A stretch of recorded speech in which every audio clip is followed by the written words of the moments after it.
वंदे मातरम,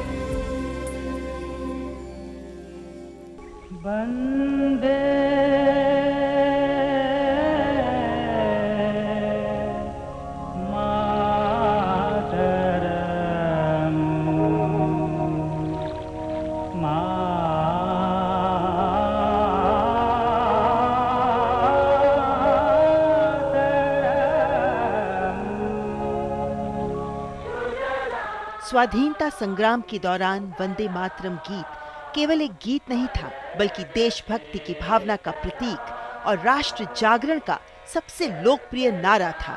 स्वाधीनता आंदोलन के दौरान राष्ट्रभक्तों और स्वतंत्रता सेनानियों के लिए जहां ये एक संकल्प गीत था, तो वहीं आजादी के संघर्ष में जूझ रहे नौजवानों के होठों की अनिवार्य गूंज भी था।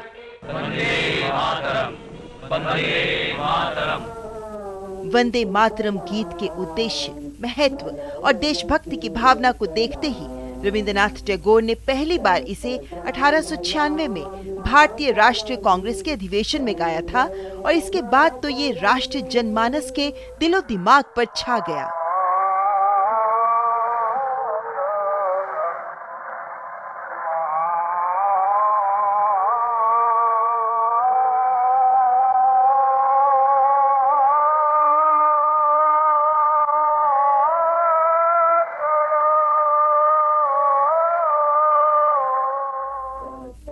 वंदे मातरम गीत की ताकत देखने को मिली 1905 में, जब ब्रिटिश सरकार ने बंगाल को विभाजित करने का कुटिल निर्णय लिया। अंग्रेजों के इस बंग भंग निर्णय के खिलाफ शुरू किए गए स्वदेशी आंदोलन के दौरान वंदे मातरम सबसे प्रमुख नारा बन गया।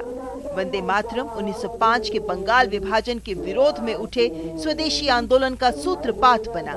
इस गीत ने स्वराज, आत्मशासन और आत्मनिर्भरता की भावना को जन्म दिया, जो 120 वर्ष बाद आज भी उतनी ही प्रासंगिक है जितनी तब थी। वंदे मातरम से प्रेरित होकर अवनींद्रनाथ ठाकुर ने 1905 में भारत माता का प्रसिद्ध चित्र बनाया, जिसने राष्ट्रीय आंदोलन को नई दिशा दी।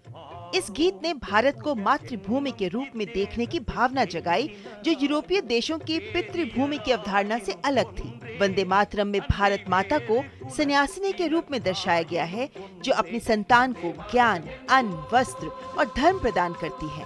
भारत माता का ये चित्रण और वंदे मातरम दोनों मिलकर स्वदेश को भारत की राजनैतिक, सांस्कृतिक और सभ्यगत पहचान के रूप में स्थापित करते हैं। यही नहीं, 20वीं सदी के आरंभ में वंदे मातरम ब्रिटिश आर्थिक नीतियों के विरोध का भी प्रतीक बन गया।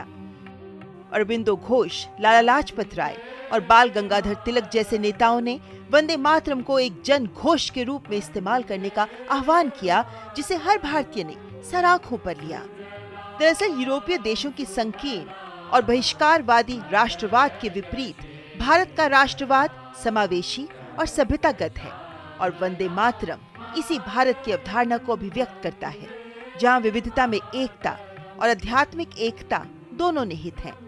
इसीलिए श्री अरबिंदो ने वंदे मातरम को भारत के उत्थान का मंत्र कहा। उन्होंने इस गीत की अपनी धुन भी बनाई, ताकि ये भारत के लिए एक शक्तिशाली और प्रेरणादायी मंत्र बन सके। अंग्रेजों की तमाम कोशिशों के बावजूद वंदे मातरम ने स्वतंत्रता संग्राम में न सिर्फ स्वदेशी की भावना को जगाया, बल्कि पूरे राष्ट्र को एकता के सूत्र में बांध दिया।